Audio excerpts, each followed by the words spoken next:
Katuburan sa panalangin. Kini nga programa gimugna sa East Coast Gospel Mission. Alas 6 hangtod alas 6:30 matag adlaw. Aron ikaw matabangan nga maangkon ang tinuod nga kalipay, katagbawan ug kasiguruhan sa kinabuhi ug nakahatagan sa kasulbaran ang naghinapin nga mga kabalaka, problema, mga pangutana nga sa dugay ng panahon nakahasol pag-ayo kanimo. Busa paminaw ug sa Dios ikaw panalanginan. Higala, maibuntag o kumusta kamong tanan? Dalay ko ng Diyos sa higayon karon nga sulod sa pipila ka mga adlaw o simana na ako wala ninyo nakauban gikan sa daghan mga adjustment sa kinabuhi, mga pamisihon. Apan nagpasalamat nagaday kita sa Ginoo tungod kay gitugutan niya kita karon na makapadayon sa atong bulaton. Pag-atugyan kita sa atong bulaton diya sa Ginoo pinaagi sa pag-aampo. Kanimo Dios nga langit noon, salamat gyud kaayo sa oportunidad nga gitugot na usab nimo, gialaw nimo kanamo nga makahimo padayon sa bulaton sa pagpaabot sa imong mensahe sa pulong nimo ngadto sa matag usa nga nagapaminaw nakasubaybay karon nga adlaw. I know Father nga ang imuhang mga pulong padayon kini nga magalihok tungod kay kini buhi man o sama sa duha ka sa espada nga duha ang hait nga sulab. Kini mulagpas o musulod nganha sa kasing-kasing sa matag usa o mag-convect kini sa among mga kinabuhi. Father God, panalangini ang tanan nga paminaw karon naga-monitor diha sa ilang tagsa-tagsa ka panimalay niini nga stasyonan sa radyo din sa Baganga at the same time sa mga naga-follow niini live and makascan niini mga videos. I pray Father nga ikaw maga-bless, maga-bendisyon sa matag usa, ilabi na sa imong mga kaanakan o sa tanang katawhan nga nagahigugma, nagasubaybay niini from time to time. This I pray in Jesus' name. Amen. Niini nga higayon karon makapadayon kita sa ato ang pagpamalandong, magahisgot kita about the value of human weakness.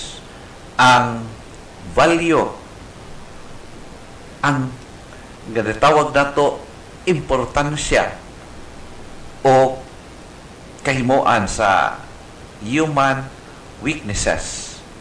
Kay matag usa ka nato higala, dili ma-deny, di nato malimot nga naatay nagkadaiya nga mga limitasyon or shall we say weaknesses sa kinabuhi.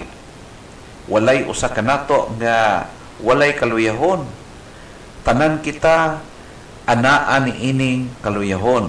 Gumikan kay mga kaliwat kita ni Adan ug ni Eva nga nahulog sa pagpakasala sa una pang panahon og hangtod karon sa atong kapanahonan ang epekto sa ilahang kapalpakan o sa ilang failure naka-apekto sa atong kinabuhi karon.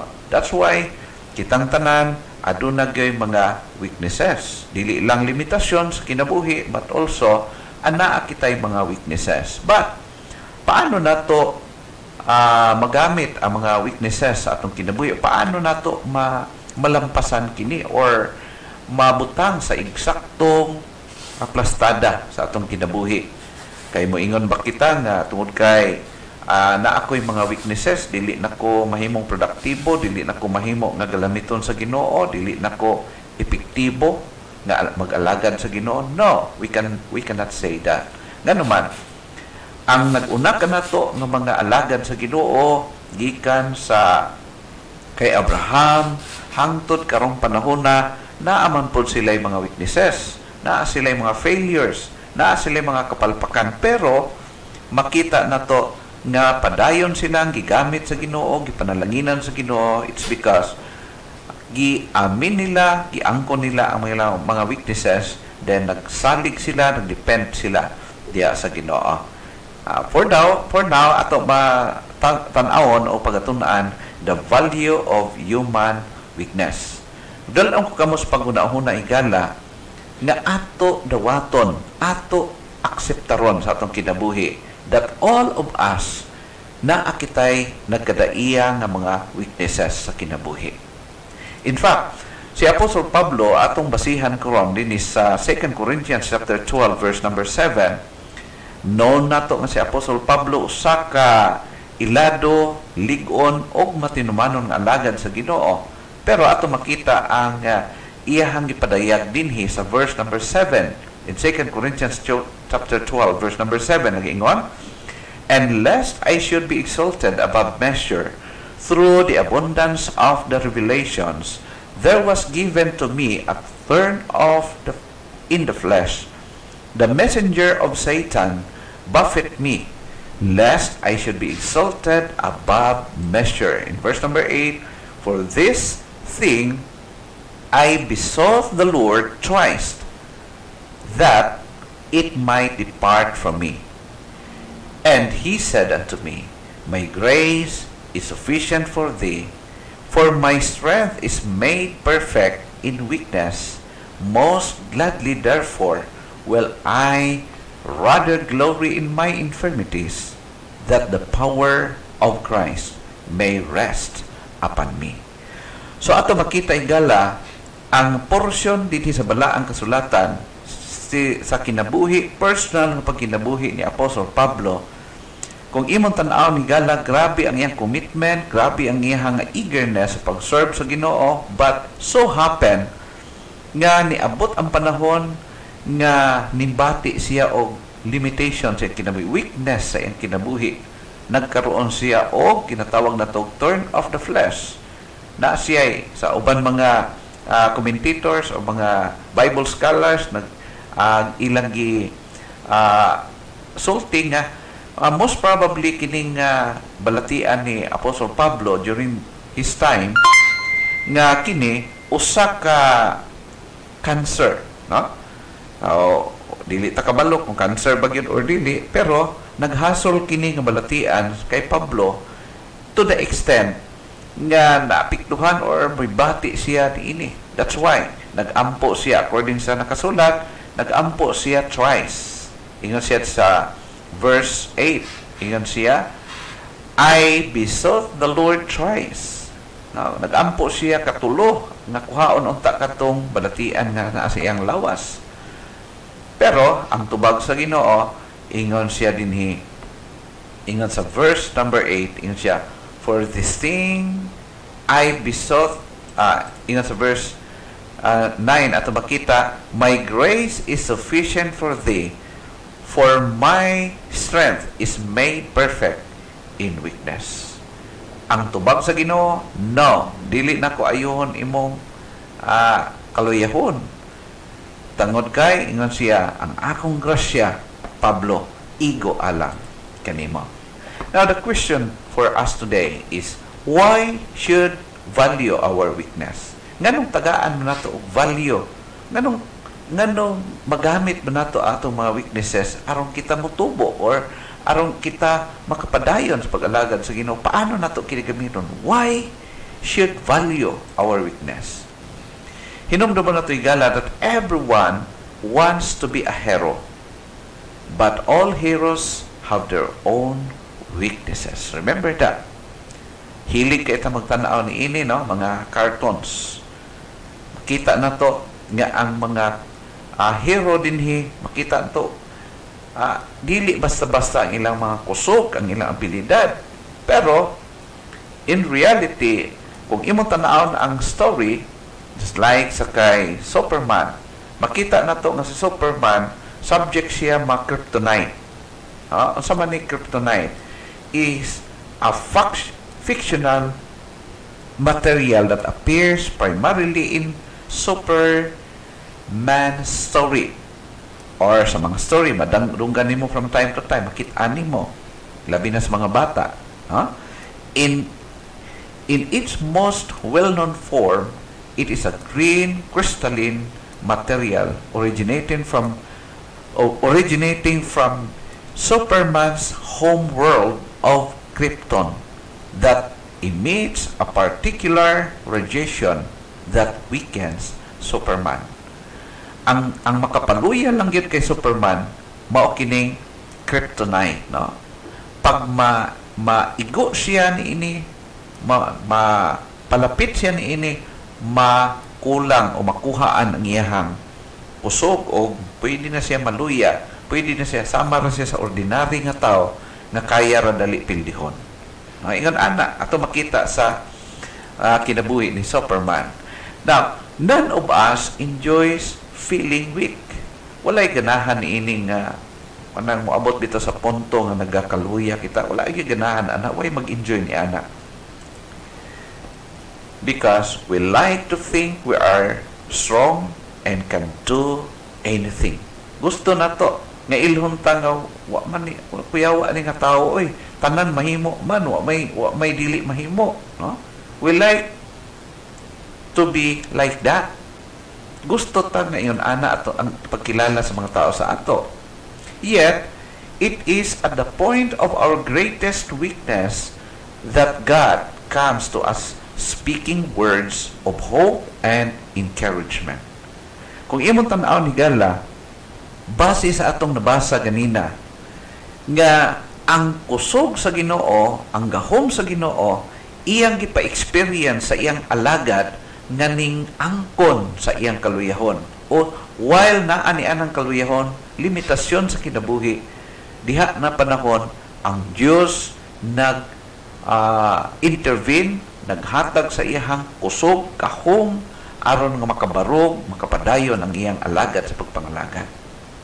Weakness work in our favor. We should remember that. Nga ang atong kaluyahon, nagatabang ka nato o naghatag ka nato dugang pang mga pabor sa kinabuhi. Aron ma-strengthen kita, malig-on kita, o mahimo kitang mature diya sa pagpangalagad sa Ginoo. Weakness has the ability to bring us to the end of ourselves. Kabalo kahigala, mao mo gud yung principle. Once nga ang ato nga kakayahan naa pa, wa pa ta na drain, dili ta basta-basta mangayo og tabang kang bisan kinsa. That's why ang Dios naghatag ka nato ug allow ka nato nga maabot sa point nga magluya kita o kana maabot sa point nga unable kita para mangayo tagtabang diya sa iyaha. In this, we realize our need for someone greater. Sa dihang mo ingon ta, di man gyud nako ni kaya. Unable na ko paghimo ni ini, uy galuya man jud ko, di nako kaya. Wala ko enough nga strength. So ni ana nga sitwasyon mangita ta og someone who is powerful, greater than us, nga makatabang sa toa. And that only Jesus can calm the storm that is battering our lives. We should remember that.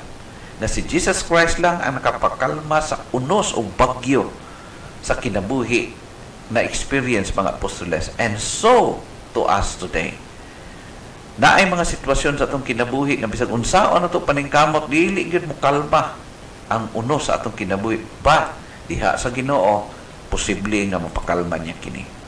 Provide the wisdom we need to stand and not feel or fall in times of temptations. Kaya nga naman, from time to time, from day to day, ang mga tentasyon sa itong kinabuhi, nagasunod-sunod o gustong mo pildi ka na to.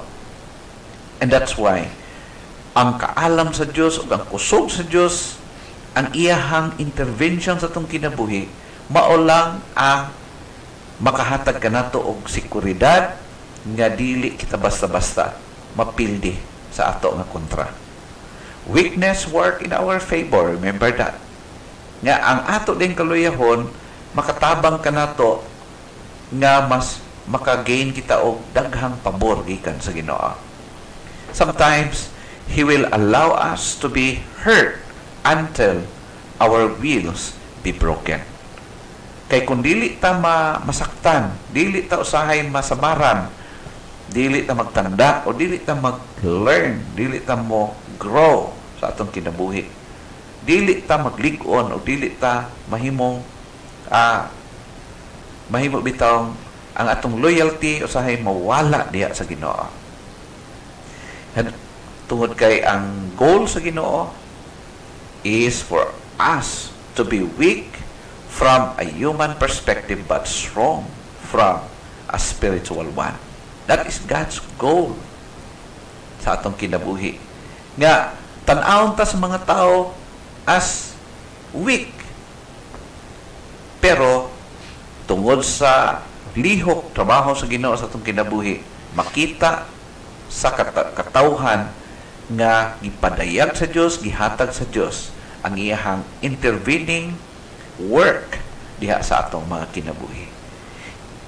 It is then that He fills your life with a flexible strength far beyond the comprehension of this world. Kana bitaw mapakita sa Ginoo ni ining kalibutan na dili din nagbase sa abilidad, no? Dili din nagbase sa kabright sa tao, dili din nagbase sa iyang estado sa kinabuhi nga maging blissful ang iyang mga buhat, kundi nakabase kini sa grasya ug kaluoy sa atong Ginoo. Diha lang yun sa iyang tanan. Tungod sa iyang grasya, tungod sa iyang favor, nga gusto niyang ihatag sa iyang alagad o sa iyang mga kaanakan nga nakasabot kung asa sila taman o asa sila mutawag panahon sa ilang mga kaluyahon. Weakness carries a great potential for strength. Dili ta magakahadlok ni ining atong limitasyon or kaluyahon sa kinabuhi. Kaya nga naman, mudala kini kanato ngadto sa Ginoo. Itudlo kita ni ini, mubalik ta mga igtabang sa Ginoo. Whether it is emotional, whether it is spiritual, or whether it is physical. We have God, a faithful God, a powerful God, na pwede na ito madampan. But in opposite to that, pride carries an equally great potential for defeat. Pag ang usa ka Kristohanon, usa ka alagad sa Dios, usa ka nag-servant sa Ginoo, panahon nga moabot sa iyaha ang kaluyahon, ang iyahang matawag weaknesses sa kinabuhi, pag anaa kining garbo sa iyang kinabuhi, mudala pod niya kini o dalon siya ni ini ngadto sa kapildihan sa iyang kinabuhi. Panahon nga dili siya mudangop diha sa Ginoo. Kay only diha sa Ginoo matagamtaman nato ang iyang ginatawag intervening power, ang intervening work sa Ginoo nga nisto kinabuhi. Pride was Satan's downfall, and it is the one element that must be removed if we want to experience the peace that comes from an intimate relationship with our Lord Jesus Christ. Ang garbo nga naa sa kinabuhi nato ng mga tao higana, mao kini siya ang hinumdumon nato gani nakapahulog kay Lucifer na nahimo siyang sinilutan sa Ginoo because of pride. Therefore, we should remember and we should be cautious ni ini nga mao butang. Unsa ingon ni James diha sa chapter 4 verse number 6, but he giveth more grace, wherefore he saith, God resisteth the proud, but he giveth grace to the humble. So very clear, si James carefully nagasulti ni ini tungod kay mao kini ang realidad sa atong kinabuhi. Ang word proud, as long as pride is involved, there will be a distance between you and your God. Pag naa kining garbo sa atong kasing-kasing gala sa atong kinabuhi, na ay automatic nga gap, distance between you and your God, between me and my God, kung naa kining pagka-garbuso sa kinabuhi. Now, why should value our weakness? Na ay mga principles nga atong ma-learn dinhi. Weakness is strength. Kung imong tan-awon higala, ang kaluyahon di ay mao kini ang kusog para sa Kristohanon. Why? Tungod kay panahon nga naata sa kaluyahon, mao nang panahon nga mo-intervene ang Ginoo. Kay panahon sa kaya nato, di man ta manawag Ginoo. unya naman ta mo ampo sa Ginoo, unya naman ta mo depend sa Ginoo pag di na nato kaya. That's why nga ang weakness in reality it is strength para sa Kristohanon. Frailty is a certain area is not in a certain area is not something that we should bring embarrassment. Usay maulaw manguta mahibalaan nga, uy, di day na niya kaya buhaton, ay minus day na siya anak trabaho, uy, kwan day na siya, learner pa day na siya. But by the way, remember that all of us always be a learner. Kaya wala may perfect na to. Day by day, we need to grow, we need to improve sa atong pagkinabuhi. When we humble ourselves, He sees meekness in our hearts and sends His strength and blessings into our lives. The moment nga ang usa ka anak sa Ginoo, alagad sa Ginoo, or servant sa Ginoo, mo humble down diha sa Ginoo, that's the time nga iyang ibukbo ang iyang panalangin, ang iyang real blessing gikan sa Ginoo diha sa niana nga persona. According sa 2 Corinthians chapter 12 verse 9, and He said unto me, my grace is sufficient for thee, for my strength is made perfect in weakness. Klaro kayo, nagingon ang pulong sa Ginoo. No, dili nako ihatag, di nako ayuhon imong balatian, tungod kay ang akong grasya sufisyente, eksakto gyud kaayo para sa imuhang pagkinabuhi. Kaya nga akong kusog, ingon ang Ginoo, for my strength is made perfect in weakness.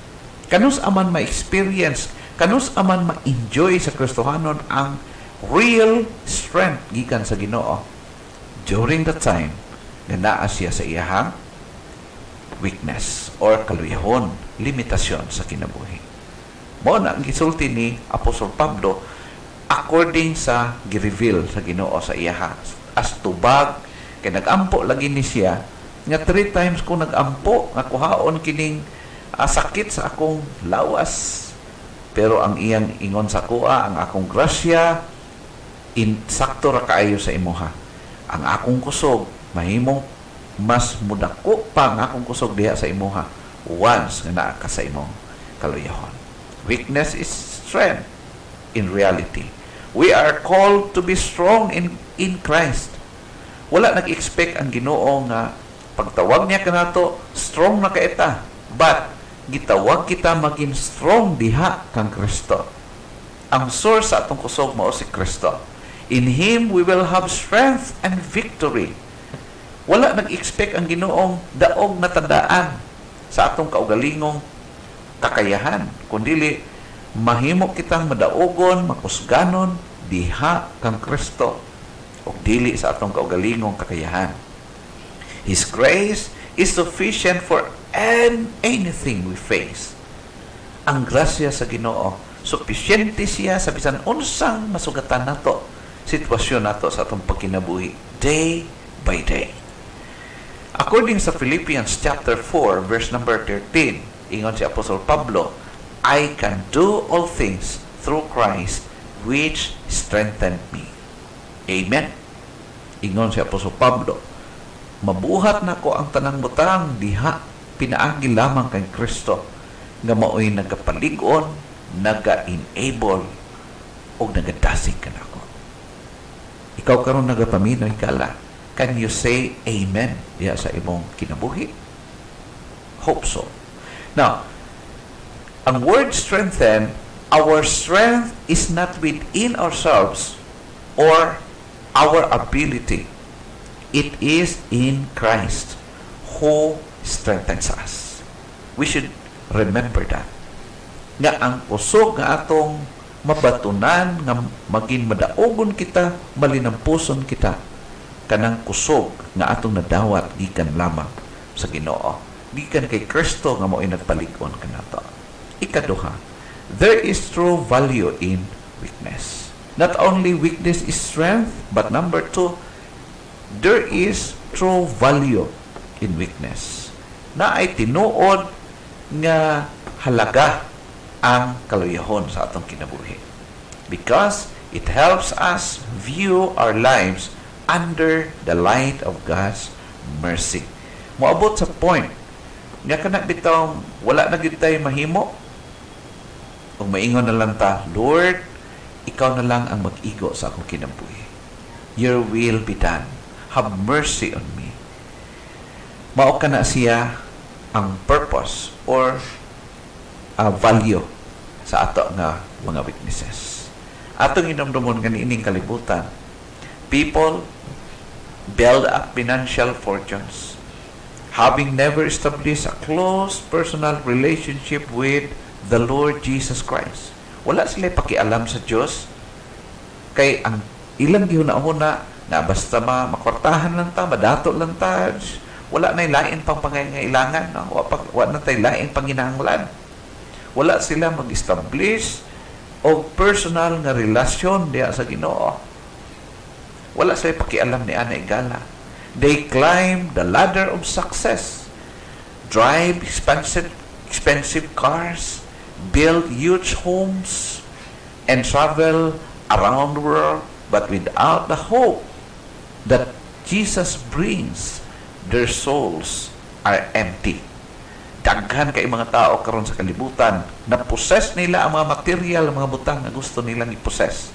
But, sad to say, nga ang ilang mga kalag empty. Bisag unsaon nilang enjoy sa mga butang, but in reality, deep inside, naa sa ilang kakulangan. Empty heart. Strength that withstands the stresses and blows of these lives comes from the one source. Unsa man kana siya? The eternal indwelling presence of God within the life of every believer. Eternal indwelling presence of God within the life of every believer. Mao kini siya ang pinakaimportanteng butang sa kinabuhi na dapat ma-experience sa matag tao. Sikandari na lang kanang mga butang na naa sa iyang makita niining kalibutan. But ang pinaka-importante, pinakadako value, mao ang indwelling presence of God diha sa iyang kinabuhi. Ikatulo, accept our weaknesses. Principles na dapat nato ma-learn. I-acceptar nga naagid tayo kaluyahon. Simple as that. Accept our weaknesses. When we accept our weaknesses and the fact that we cannot handle them on our own, God goes to work. Ang Diyos, mutrabaho siya, panahon, nga dawato na to, Lord, unable jud ko mohimo niini. Bisag unsaon pa nako ni panikamot, Lord, dili gid ni ma-materialize. Lord, dili nako ni kaya i-handle nga sitwasyon sa kinabuhi. And that's the time moingon ka sa iya, Lord, please have mercy on me.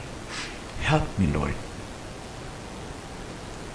That way, God goes to work. Og mahimo kang malinampuson, ma-materialize ang desire sa kasing-kasing nagihatag sa Ginoo diha kanimo. Now the question is, are you weary from trying? Naabay daghang panahon sa imong kinabuhi nga gikapuyan na ka, di na lang ka mo try, kay kapoy na kaayo, perminti palpak. Are you weary from trying? Unsa man ang sitwasyon sa imong kinabuhi karon higala nga nag-undergo ka ni ining klase nga pagbati o panghuna-huna? Has exhaustion made its mark? Naa ba ang mga marka sa pagiging exhausted sa imong kinabuhi? Wala ka na gihimo? Wala pa kay gihimo, wa pa jud ka nag-ampo, samot na. Naa ba ni mga marka? So be alert on that. Are you afraid others will see your weaknesses and laugh? Nagakahadlok ba ka nga makitaan sa imong mga friends, imong family, Imuhang mga igala nga abi manako ni kusgan ni siya o maayo ni siya, di man day niya kaya ning butanga. Dili ta gusto nga ma-unveil ang atong weaknesses, atong limitation. Dili ta gusto nga may balaan nga sa puton man pud ini ay biklonon man pud ini, na man pud ini limitasyon, kabalo man pud ini masuko, no? Hinumdumon nato that is part of our weakness as imperfect person. But remember, ayaw kahadlok mabalaan na. Better nga mabalaan ka na aron nga ma-heal ka na, matambalan ka na, kay we have God nga magtambal niya na. Ayaw kahadlok sa ubang mga tao makitaan imuhang kaluyahon, amino nimo ang kuno nimo, mao ni akong kaluyahon, mao ni tabangi ko ampo. Is there a turn in your life that could expose your deepest fear?